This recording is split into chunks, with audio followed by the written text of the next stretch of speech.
Coupe-Argel, depuis 70 ans à votre service pour vous livrer le meilleur du surgelé.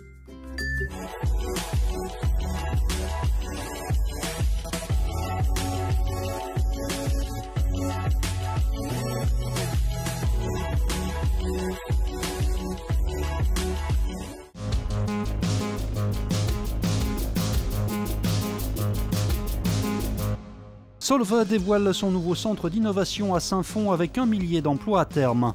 Le Lyon Street Food Festival, c'est ce week-end aux Subsistances. Enfin, le LHC confirme ses ambitions. Voici le futur centre d'innovation et de technologie de Solvay à Lyon. Le géant belge de la chimie va totalement repenser son site historique de Saint-Fond. Objectif, concentrer sur place ses équipes lyonnaises et parisiennes pour créer le plus gros pôle de recherche mondial du groupe.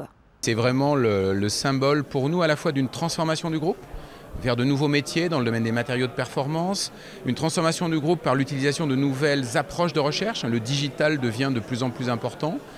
C'est aussi la volonté pour nous de regrouper des compétences qui nous permettent sur un même centre d'aller de l'idée, du premier brainstorming avec le client qui vient avec un problème, jusqu'à la préparation de l'industrialisation de cette solution. Le centre d'innovation sera donc implanté dans un tout nouveau bâtiment comprenant bureaux et laboratoires, un espace de 40 000 m² pensé pour le travail collaboratif et articulé autour de la Rambla, une gigantesque allée centrale ouverte et aérée. Il fallait qu'il y ait un endroit où les gens se rencontrent. Cet endroit va rassembler au rez-de-chaussée les espaces de sport, de réunion, de rassemblement, d'accueil, de restaurants, de work-café. Et puis dans les étages, on va retrouver des équivalents en mezzanine où les laborantins et les gens de bureau vont se recroiser. Donc cette Rambla et cette rue, c'est vraiment une colonne vertébrale, une sorte d'axe majeur dédié à la convivialité. Oui. Le chantier doit démarrer l'année prochaine pour une livraison en 2023. Le centre accueillera à terme 1 millier de collaborateurs. TLM vous ouvre ses portes. Demain, à l'occasion des Journées du patrimoine, vous pourrez découvrir les coulisses de votre télé locale. Comme chaque année depuis 2012, TLM est très heureuse d'accueillir tous les Lyonnais et qui veulent participer aux Journées du patrimoine et découvrir comment fonctionne une télévision locale. Et donc toute l'équipe sera présente évidemment pour vous montrer à la fois comment on fait un reportage, comment on fait une émission en plateau. Vous découvrirez la régie, le maquillage, l'infographie. Donc c'est toujours un moment privilégié de rencontre avec nos téléspectateurs. Alors n'hésitez pas à passer nous voir. TLM vous accueille demain au 227 Cours Lafayette de 10h à 17h. C'est le rendez-vous de la cuisine nomade et festive avec la 3e édition du Lyon Street Food Festival aux Subsistances. 70 chefs du monde entier sont invités en mode food truck.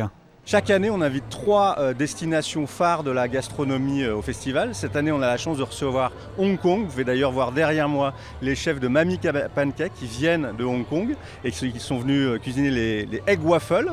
On a la Izmir en Turquie aussi qui est là, qui nous a envoyé des chefs pour vous cuisiner les spécialités du pays. Et puis enfin Montréal avec 4 chefs qui vont préparer le Ultimate Montréal Burger. Un bon boogie, qu'est-ce qu'on appelle boogie? Un burger avec boulettes de porcelet, bacon, oignons caramélisés et fromage en crotte. L'an dernier, 18 000 personnes s'étaient pressées au festival. C'était très bon, donc ça nous fait un peu voyager, c'est bien agréable. On a goûté, oui, un petit sandwich lobster, donc c'est homard en fait. Dessert, on se réserve Hong Kong et les croustillants de Hong Kong. Le Lyon Street Food Festival, c'est jusqu'à dimanche aux Subsistances, entrée 7 €.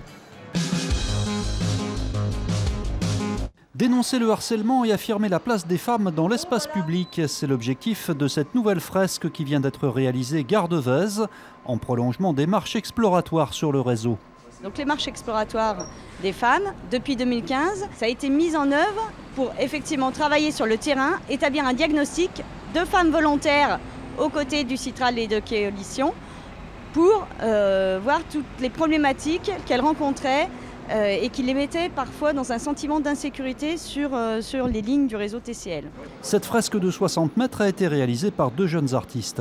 On est dans un espace qui avait vraiment besoin d'un projet et vraiment besoin de couleurs, donc c'est vrai que les retours sont très positifs.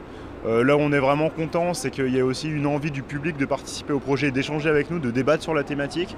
C'est vrai que pendant les 3 semaines et demie de chantier, il y a vraiment beaucoup de gens qui sont manifestés. Le Citral a financé cette fresque Gare de Vèze pour un montant de 8 000 €.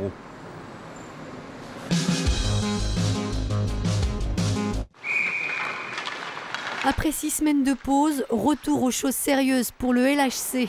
Auréolé d'une Coupe de France l'année dernière, les Lyonnais retrouvent donc la compétition et ils entendent bien confirmer cette saison.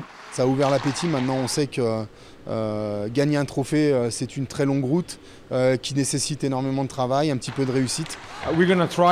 On travaille dur pour faire aussi bien, mais c'est une histoire totalement différente, c'est une équipe totalement différente. Donc l'objectif c'est avant tout de rester en Ligue Magnus et de jouer les play-offs.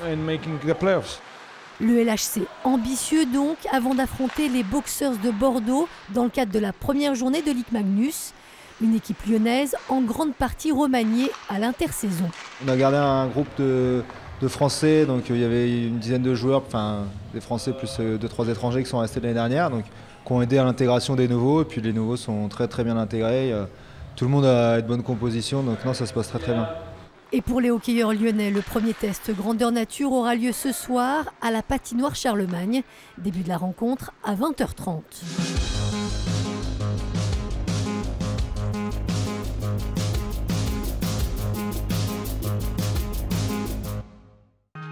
L'info continue sur TLM.tv, les réseaux sociaux et le fil info. La météo